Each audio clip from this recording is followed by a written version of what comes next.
दोस्तों आज आपको सुनाने जा रहे हैं कहानी स्वर्ग और नरक के बीच का फ़र्क। जरूर सुने। एक बार एक बुढ़िया औरत को उसकी ज़िंदगी भर की अच्छाइयों के बदले फरिश्ते ने उसकी एक ख्वाहिश पूरी करने की मंजूरी दी। उस बुढ़िया औरत ने फरिश्तों से कहा कि मैं मरने से पहले एक बार स्वर्ग और नरक दोनों का यात्रा करना चाहती हूँ।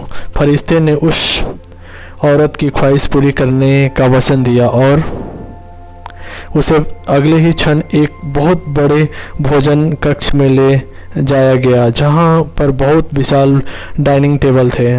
उन पर बहुत ज़्यादा स्वादिष्ट दिखने वाले व्यंजन रखे हुए थे और बहुत अच्छे डिशेस भी रखी हुई थी। मगर उस टेबल के चारों तरफ बैठे लोग बहुत ज़्यादा मायूस, भूखे और दुखी लग रहे थे। उस औरत ने देखा कि उन सभी लोगों के हाथों पर केहूनी तक लंबी लंबी चम्मच बंधी हुई है और वह लोग जब भी उस चम्मच से खाना उठाकर अपने मुंह तक ले जाने का प्रयास करते तो उनकी केहूनी मुड़ नहीं पाती और खाना उनके मुंह तक कभी नहीं पहुंच पाता।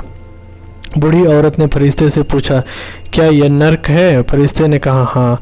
औरत ने तुरंत कहा, मुझे यहाँ से दूर ले चलो। और अगले ही क्षण में उस बुढ़िया औरत को एक भोजन कक्ष में लाया गया। उस भोजन कक्ष में जहाँ पर बड़े बड़े डाइनिंग टेबल थे, बहुत स्वादिष्ट दिखने वाली भोजन और अच्छे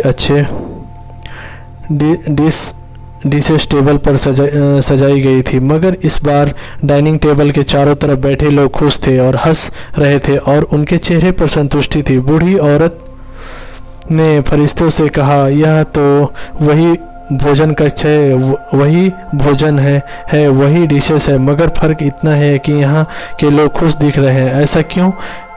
ऐसा क्यों? क्या इन लोगों के केहूनी में चम्मच नहीं बंधे हैं? फरिश्तों ने उस औरत से कहा, ध्यान से देखो, इन लोगों के हाथों से भी केहूनी तक चम्मच बंधी हुई है। फ़र्क सिर्फ इतना है कि इन लोगों ने एक दूसरे को खाना खिलाना सीख लिया है। दोस्तों, इस छोटी सी कहानी की तरफ हम चाहे तो हमारे जीवन में इस पृथ्वी पर ही स्वर्ग या नरक दोनों का अनुभव कर सकते हैं। अगर हम स्वर्ग का अनुभव करना है तो हमें पहले दूसरों के बारे में सोचना होगा, दूसरे को खिलाना होगा, दूसरे की मदद करनी होगी। चॉइस हमारी है और हम चाहे तो हमारी ज़िंदगी को स्वर्ग जैसा या नरक जैसा बना सकते हैं। कहानी अच्छी लगी तो लाइक कीजिए और इस कहानी को शेयर करके आप हमें सपोर्ट कर सकते हैं।